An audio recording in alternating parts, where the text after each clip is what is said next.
ये रोड 2010 से बनना शुरू हुई, अभी तक नहीं बनी। क्यों नहीं बनी? यहाँ का इंफ्रास्ट्रक्चर जब नहीं है आपके पास, आप कहते हैं कि एनडीआरएफ यहाँ हमने भेजी, एसडीआरएफ यहाँ भेजी। By the time NDRF SDRF यहाँ पहुंची, लाशें तो कहीं की कहीं पहुंच चुकी थी।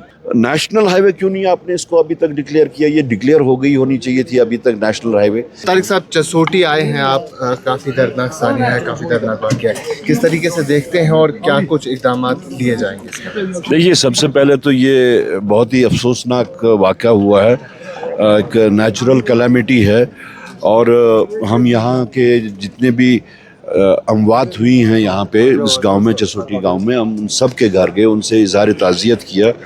राहुल जी के कहने के ऊपर हम यहाँ आए और उन्होंने कहा कि एक पूरा खाका हमें इस बारे में दिया जाए। लेकिन यहाँ आने में हमें कुछ सवालात भी जहन में उभरते हैं।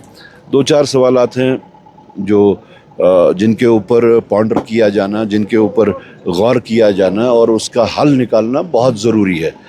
सबसे पहला सवाल ये कि वेदर वार्निंग के बावजूद ये यात्रा कैसे चल रही थी, यानी इसको सस्पेंड क्यों नहीं किया गया? दूसरा, क्या इस यात्रा की रजिस्ट्रेशन होती है? अगर नहीं होती है तो क्यों नहीं होती है? और अगर रजिस्ट्रेशन नहीं होती है तो आप इसको कैसे रेगुलेट करते हो?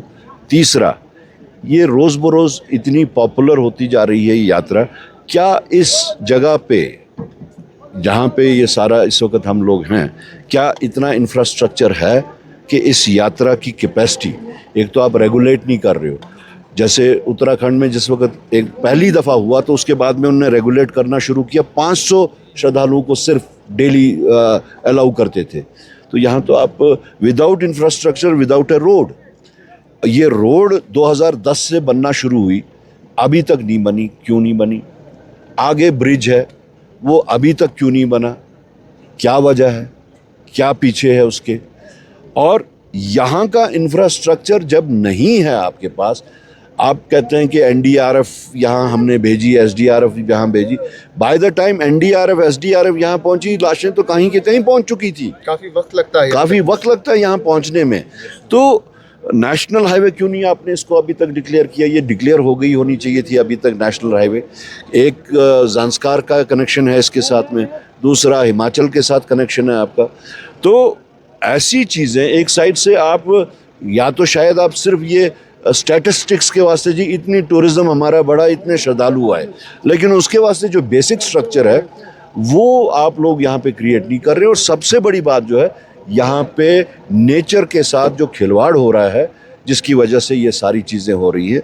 We are going against nature and it is the nature's fury on us. एक आखिरी चीज़ है, रिलीफ और रिहैबिलिटेशन पे सीएम साहब ने भी बात की, एलजी साहब ने भी बात की, प्राइम मिनिस्टर, होम मिनिस्टर ने बात की, किस स्पीड पे होना चाहिए? क्योंकि नहीं, ये तो इमीडिएट होना चाहिए। देखिए, इसमें ज़िंदगी का, जान की तो कोई कीमत होती नहीं है और जान का कोई मुआवजा भी नहीं होता है। अब जो नॉर्म्स के तहत, एनडीआरएफ के जो नॉर्म्स हैं, यूटी गवर्नमेंट के जो नॉर्म्स हैं, उसके तहत तो उन लोगों ने अनाउंस किया है। लेकिन इस गांव की, यहाँ के लोगों की खस्ता हाली देखते हुए, गुर्बत देखते हुए और जिस मुसीबत से ये इस वक्त गुजरे हैं, वो देखते हुए अगर उसको बढ़ाया जाए तो एक अच्छा जेस्चर होगा।